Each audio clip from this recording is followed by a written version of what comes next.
Bell rule है, jail exception है। लेकिन एक सवाल, अगर आज़ादी कानून या बुनियादी सिद्धांत है तो लोग महीनों तक जेल में क्यों बंद रहते हैं? ऐसा क्या होता है कि सच बोलने वाला आदमी कोर्ट पहुंचते पहुंचते थक जाता है? क्या फाइल का पहला पन्ना इंसान से ज़्यादा ज़ोर से भी बोलने लगता है? क्या नरेटिव एविडेंस से पहले तैयार कर दिए जाते हैं? अगर आप या आपके घर का कोई व्यक्ति कभी FIR, नोटिस, गिरफ्तारी, रिमांड या बेल के डर से गुजरा है तो आज की वीडियो आपके लिए है। और मैं चाहता हूँ आप इस वीडियो को एंड तक देखें, क्योंकि आखिरी के पॉइंट्स में सबसे बड़ी लीगल गलतियाँ छुपी होती हैं। चलिए शुरू करते हैं। आज मैं आपको वो 10 पैटर्न्स, वो 10 खेल, वो 10 तरीके, वो 10 हथकंडे जिन्हें समझकर एक तैयार डिफेंस कोर्ट में अपनी बात कहीं ज़्यादा मजबूत तरीके से रख सकता है। और ध्यान रहे, पॉइंट नंबर 7 के बाद मैं आपको वो बात बताऊंगा जो जज के दिमाग में अंदर ही अंदर चल रही होती है। अगर आपने वो बात समझ ली तो बेल की पूरी तस्वीर अलग नज़र आएगी। पैटर्न नंबर 1, धाराओं का भार। कई बार घटना का असली नेचर एक तरफ होता है, लेकिन पहले दिन फाइल में धाराओं को बोझ इतना डाल दिया जाता है कि आदमी को लगने लगता है अब सब खत्म। यही पहली गलती होती है, धाराओं के नाम देखकर टूट जाना। कोर्ट क्या देखती है? सिर्फ सेक्शन का टाइटल नहीं, कोर्ट देखती है फैक्ट्स, इंक्वायरी का नेचर, वेपन का रोल, घटना अचानक हुई या प्लान थी, विटनेस वर्जन मेडिकल से मिल रहा है या नहीं मिल रहा है। इसलिए डिफेंस का पहला काम होता है टाइटल नहीं, रिकॉर्ड तोड़ना। बड़ी धारा प्रेशर जरूर बनाती है, लेकिन वही फाइनल सच नहीं होती। और अब आता है दूसरा पॉइंट जो काफ़ी लोगों को सबसे सच्चा लगता है, इसीलिए सबसे ज़्यादा नुकसान भी वही करता है। पैटर्न नंबर 2, मेडिकल रिपोर्ट का वेट। कोर्ट रूम में मेडिकल पेपर सिर्फ कागज नहीं होता, वो इम्प्रेशन होता है। अगर फाइल में ऐसे शब्द आ गए जो चोट को बहुत भारी दिखाते हैं तो जज के सामने तुरंत एक इमोशनल हवा बन जाती है। लेकिन डिफेंस का काम सिर्फ इतना कहना नहीं होता गलत रिपोर्ट आ गई। डिफेंस का काम होता है कॉन्ट्राडिक्शन ढूंढना। ट्रीटमेंट पेपर क्या कह रहा है, स्कैन या एक्सरे रिपोर्ट क्या कह रही है, एडमिशन और डिस्चार्ज रिपोर्ट क्या बोल रहे हैं, क्या कोई सपोर्टिंग डॉक्यूमेंट है या नहीं। याद रखिए, कोर्ट जज्बात सुनती है लेकिन डिसीजन रिकॉर्ड पर लेती है। जो आदमी डॉक्यूमेंट ट्रेल लेकर जाता है उसकी बात वजन पकड़ी जाती है। लेकिन तीसरा पॉइंट और ज़्यादा डेंजरस है, क्योंकि यहाँ से आपको नॉन कोऑपरेटिव दिखाने की शुरुआत होती है। पैटर्न नंबर 3, नोटिस का नैरेटिव। कई मामलों में ये स्टैंड लिया जाता है कि आरोपी को बुलाया गया, नोटिस दिया गया, मौका दिया गया, लेकिन वो सामने नहीं आया। बस इतना कहना ही काफ़ी होता है जज के माइंड में डाउट पैदा करने के लिए। कल बेल मिल गई तो क्या फिर कोऑपरेट करेगा? ये असली साइकोलॉजिकल पॉइंट है। डिफेंस को यहाँ सीधा सवाल पूछना होता है, नोटिस कब गया, कैसे गया, किस एड्रेस पर गया, किस तरीके से सर्व हुआ, रिसीविंग हुई या नहीं हुई, किसने रिसीव किया, कोई प्रूफ है, क्या डेट और टाइमिंग मैच कर रही है, क्या उस दौरान व्यक्ति वाकई अवेलेबल था। कोऑपरेशन एक सीरियस बात है, लेकिन नॉन कोऑपरेशन का आरोप भी रिकॉर्ड से ही प्रूव होना चाहिए। सिर्फ बोल देना काफ़ी नहीं होना चाहिए। अगर डिफेंस ने टाइम पर यह सवाल नहीं उठाया तो नॉन कोऑपरेटिव का लोगो बेल के साथ साथ चलता है। अब पॉइंट नंबर 4, ये छोटा लगता है लेकिन कई बार पूरी स्टोरी का डायरेक्शन इसी से बदल जाता है। पैटर्न नंबर 4, गिरफ्तारी की कहानी।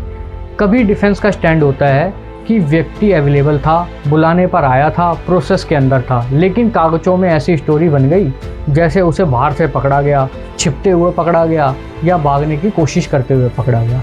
अब समझते हैं ये इतना डेंजरस क्यों है। क्योंकि बेल में फ्लाइट रिस्क, यहीं भागने का डर बहुत बड़ा फैक्टर होता है।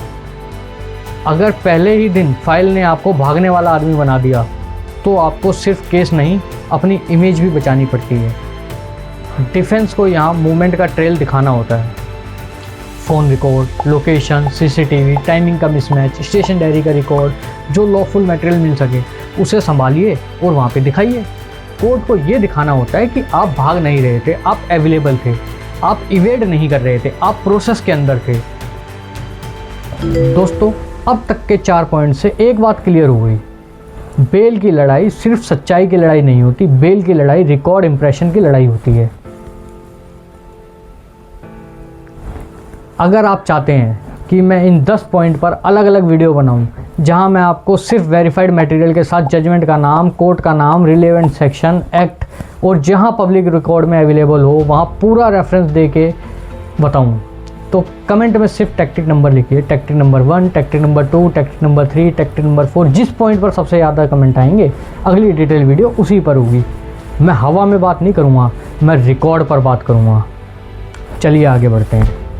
अब सेकेंड एफ की शुरुआत होती है और सच कहूँ यहाँ से गेम और हैवी हो जाता है। पैटर्न नंबर 5, बरामदगी का बहाना।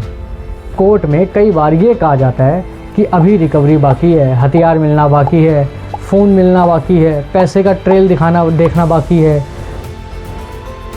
कुछ डॉक्यूमेंट्स रिकवर करने बाकी, कई और निशानदेही बाकी है और बस कस्टडी या डिटेंशन को और आगे बढ़ाने की ज़मीन तैयार हो जाती है।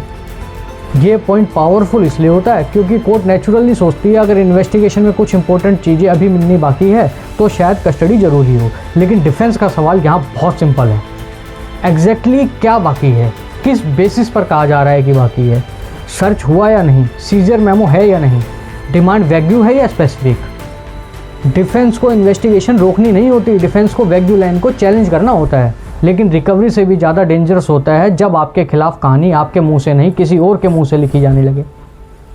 पैटर्न नंबर 6, सह आरोपी का बयान। ये पॉइंट बहुत लोगों के अंदर से हिला देता है। कोई कहता है उसने नाम ले दिया, कोई कहता है कॉन्स्पिरेसी में रोल आप बताया गया है, कोई कहता है दूसरे ने इसको कनेक्ट कर दिया और आम आदमी सोचता है अब तो सब खत्म, फंस गए जी। लेकिन कानून में हर बयान का अपना एविडेंटरी वेट होता है, हर नाम लेना फाइनल प्रूफ नहीं होता। डिफेंस का काम होता है ये देखना कि इंडिपेंडेंट सपोर्ट है या नहीं, लोकेशन क्या कहती है, कॉल डिटेल्स क्या कहती है, सीसीटीवी क्या कहता है, प्रेजेंस का एक्चुअल मटेरियल क्या है। अगर आपको डर है कि किसी ने आपका नाम ले दिया है तो घबराइए मत। नाम लिया जाना और कानूनी रूप से प्रूफ हो जाना दोनों एक ही बात नहीं होते। पैनिक से काम नहीं चलेगा, डॉक्यूमेंट से काम चलेगा, रिकॉर्ड से काम चलेगा। अब जो पॉइंट आ रहा है वो आज के ज़माने में और भी ज़्यादा डेंजरस है। नेक्स्ट पैटर्न, डिजिटल एविडेंस का सिलेक्टिव यूज़।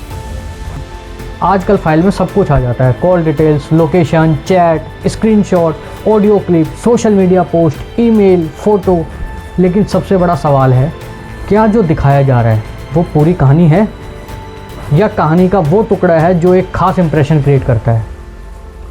एक स्क्रीनशॉट, 2 लाइन की चैट, आधा ऑडियो, बिना कंटेक्स्ट का मैसेज, गलत सीक्वेंस और पूरी नियति ब्लर कर दिखाने लगती है। डिफेंस को यहाँ चेन देखनी होती है, सीक्वेंस देखना होता है, डेट और टाइम देखना होता है, ओरिजिनल सोर्स देखना होता है, कंप्लीट कन्वर्सेशन मांगनी होती है। जो लाइन थ्रेटनिंग दिख रही है उसका पहले का और बाद का क्या कह रहा है वो भी देखना होता है। जो ऑडियो चलाया जा रहा है क्या वो कंप्लीट है। डिजिटल ज़माना है इसलिए डिजिटल कॉशियस भी ज़रूरी है। आज जो चीज़ आपको कैजुअलिटी डिलीट कर देते हैं कल वही आपके फेवर का मिसिंग कंटेक्स्ट बन जाता है। और अब जो अगला पॉइंट है वो जज के माइंड में सबसे सीधा डर पैदा करता है। पैटर्न नंबर 8, गवाहों को धमकाने का डर। कोर्ट में अक्सर ये कहा जाता है कि अगर आरोपी बाहर आया तो वो गवाहों को इन्फ्लुएंस करेगा, डराएगा, धमकाएगा, पैसों से खरीदेगा या एविडेंस के साथ छेड़छाड़ करेगा। अब सोचिए जज के सामने ये पॉइंट कितना सेंसिटिव है। कोई भी कोर्ट विटनेस सेफ्टी को हल्का नहीं ले सकती, इसलिए ये ग्राउंड बेल अपोजिशन में बहुत भारी पड़ता है। लेकिन डिफेंस का लॉफुल जवाब भी होता है, क्या एक्चुअल कॉन्टैक्ट है, क्या पहले कभी स्पेसिफिक कंप्लेंट आई, क्या दोनों अलग जगह रहते हैं, क्या स्ट्रिक्ट बेल कंडीशन से ये कंसर्न एड्रेस हो सकता है। कोर्ट को ये देखना होता है कि आप लिबर्टी मांग रहे हैं, लाइसेंस नहीं। अब कमेंट में एक और बात लिखिए, आपको नेक्स्ट डीप डाइव चाहिए टैक्टिक 7 पर या टैक्टिक 8 पर, डिजिटल एविडेंस पर या विटनेस इंटिमिडेशन पर। और हाँ, अगर आप चाहते हैं कि मैं हर पॉइंट पर वेरीफाइड सोर्स वाली वीडियो बनाऊं तो कमेंट में एक शब्द ज़रूर लिखिएगा, जजमेंट। सिर्फ एक शब्द, जजमेंट, ताकि मुझे पता चले कि आपको हवाबाजी नहीं अथॉरिटी चाहिए। अब आते हैं उस पॉइंट पर जो जज के दिमाग में सीधा कैरेक्टर इमेज सेट करता है। पैटर्न नंबर 9, क्रिमिनल हिस्ट्री का नरेटिव। बेल अपोज करते वक्त बहुत ज़ोर से एक लाइन बोली जाती है, ये हैबिचुअल ऑफेंडर है, इसके अगेंस्ट पहले से भी केसेस है, इसका रिकॉर्ड ख़राब है, और बस 1 सेकंड में इंसान से पहले उसके लेबल कोर्ट रूम में एंटर कर जाते हैं। लेकिन कानून का सवाल लेवल से नहीं डिटेल से होता है। कितने केस, किस प्रकृति के, कन्विक्शन क्या है, सिर्फ FIR है या फिर कुछ और है, एक्विटल हुआ क्या, फैमिली डिस्प्यूट था, प्रॉपर्टी डिस्प्यूट था, पॉलिटिकल राइवल तो नहीं है, पड़ोस का विवाद तो नहीं है। डिफेंस को रिटर्न ब्रेकअप मांगना चाहिए। Case number, nature of defence, stage, result. हर पुराना केस करेक्टर का फाइनल सर्टिफिकेट नहीं होता। और अब आखिरी पॉइंट, सबसे खामोश, सबसे थकाने वाला, सबसे सिस्टमेटिक, पैटर्न नंबर 10, इन्वेस्टिगेशन अभी बाकी है। ये लाइन बहुत सीधी लगती है लेकिन बहुत भारी है। इन्वेस्टिगेशन चल रही है और मटेरियल आना बाकी है, रोल और क्लियर करना है, एंगल देखना है, नेटवर्क देखना है, ट्रायल दिखानी है, सप्लीमेंट्री का काम बाकी है, और देखते ही देखते समय निकलता चला जाता है और पुलिस वाले अपना काम बड़ी आईओ सब कर रहे होते हैं। आम आदमी सोचता है शायद वक्त वाकई बहुत कुछ बाकी होगा, लेकिन डिफेंस का काम होता है सीधा सवाल पूछना, एग्जैक्टली क्या बाकी है, अब तक क्या हुआ, कस्टडी के दौरान क्या हुआ, फ्यूचर एनकरेशन सच में नेसेसरी है या सिर्फ रूटीन लाइन है। याद रखिए, इन्वेस्टिगेशन का खुला आसमान लिबर्टी का अंधा कानून नहीं हो सकता। अब सबसे इम्पोर्टेंट सवाल, जज आखिर देखता क्या है। प्रैक्टिकल लेवल पर कोर्ट आम तौर पर कुछ बेसिक चीज़ों को देखती है। पहली नज़र में केस का वेट, भागने का रिस्क, गवाहों या एविडेंस को इन्फ्लुएंस करना।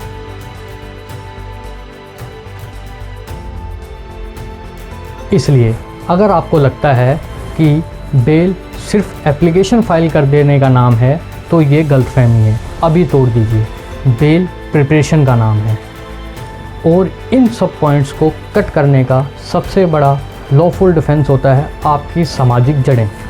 कोर्ट को दिखाइए कि आपका परमानेंट एड्रेस है, आपका परिवार है, आप पर बूढ़े माँ बाप की जिम्मेवारियां हैं, आपके काम या नौकरी है, आपका सोशल फुटप्रिंट है।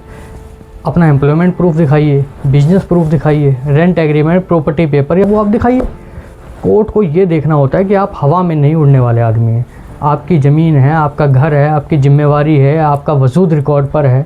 जब कोर्ट को लगता है कि आदमी एंकर्ड है, कंडीशंस फॉलो कर सकता है और डिसअपियर होने वाला नहीं है, तो बेल के चांसेस बढ़ जाते हैं। अब मैं आपसे दिल से एक बात कहना चाहता हूँ, अगर आप ये वीडियो सिर्फ नॉलेज के लिए देख रहे हैं तो हो सकता है ये यूज़फुल लगे, लेकिन अगर आप ये वीडियो उस डर के साथ देख रहे हैं जो FIR के बाद घर के अंदर उतर आता है, तो मेरी बात ध्यान से सुनिए। जब फ़ोन बजे और घर वाले घबरा जाएं, जब समझ ना आए कि सच बोलने के बाद भी इंसान इतना कमज़ोर क्यों महसूस करता है, तो याद रखिए, घबराहट स्वाभाविक है, लेकिन बिना स्ट्रेटेजी की घबराहट दूसरी साइड को और पावरफुल बना देती है। रिकॉर्ड को संभालिए, डेट्स लिखिए, कम्युनिकेशन प्रिजर्व करिए, डॉक्यूमेंट्स को ऑर्गेनाइज करिए, और सबसे ज़रूरी बात, अपने वकील को आधी सच्चाई मत बताइए। आधा सच डिफेंस का सबसे बड़ा दुश्मन होता है। अब कमेंट सेक्शन आपका है, मुझे कमेंट में बताइए टैक्टिक 1 से टैक्टिक 10 में किस पॉइंट पर आप नेक्स्ट डेडिकेटेड वीडियो चाहते हैं। मैं उस एक पॉइंट पर अलग वीडियो बनाऊंगा, वेरीफाइड सोर्स के साथ, जजमेंट नेम के साथ, कोर्ट के नाम के साथ, रिलीवेंट सेक्शन और एक्ट के साथ, और जहां पब्लिक रिकॉर्ड पॉसिबल होगा तो वहां पैराग्राफ के साथ, ताकि इंफॉर्मेशन अथॉरिटिव लगे, जनरल ना लगे। लेकिन एक रिक्वेस्ट है, पब्लिक कमेंट में अपना सिर्फ इशू टाइप कीजिए। स्टे रहिए, सेफ रहिए, स्मार्ट रहिए। और हाँ, अगर आप चाहते हैं कि मैं इस सीरीज़ को और भी ज़्यादा पावरफुल बनाऊं, तो कमेंट में एक शब्द ज़रूर लिखिए, जजमेंट। जितने ज़्यादा जजमेंट कमेंट आएंगे उतनी ज़्यादा मैं आपको उस वीडियो पर लेके आऊँगा, जहां हवाबाजी नहीं होगी, सिर्फ रिकॉर्ड होगा, सिर्फ रूलिंग होगी, सिर्फ रियल लीगल रीजनिंग होगी। याद रखिए, कोर्टरूम में आवाज़ से ज़्यादा वजन कागज़ का होता है, डर से ज़्यादा ताकत तैयारी की होती है, और अंधेरे से ज़्यादा लंबी उम्र सही स्ट्रेटेजी की होती है। सबसे पहले एक बहुत ज़रूरी बात, ये वीडियो हर पुलिस ऑफिसर, हर कंप्लेनेंट या हर इन्वेस्टिगेशन पर एक जैसी टिप्पणी नहीं है। हर केस अलग होता है, हर फैक्ट अलग होता है। मैं सिर्फ उन पैटर्न्स की बात कर रहा हूँ जिन पर डिफेंस वकील कोर्ट में सवाल उठाते हैं। ये वीडियो सिर्फ पब्लिक अवेयरनेस और लीगल एजुकेशन के लिए है। कोर्ट में कोई भी कदम उठाने से पहले अपने वकील से सलाह ज़रूर लें, क्योंकि कानून सिर्फ सेक्शन का नाम नहीं होता, कानून टाइमिंग होता है, कानून स्ट्रेटेजी होता है, और कानून होता है सही वक्त पर सही कागज। ऐसे ही इन डेप्थ लीगल अवेयरनेस के लिए चैनल को सब्सक्राइब कीजिए, वीडियो को शेयर कीजिए। मिलते हैं अगली वीडियो में आपके कमेंट से डिसाइड हुए नेक्स्ट टॉपिक के साथ। तब तक stay safe, stay legal aware. जय हिंद।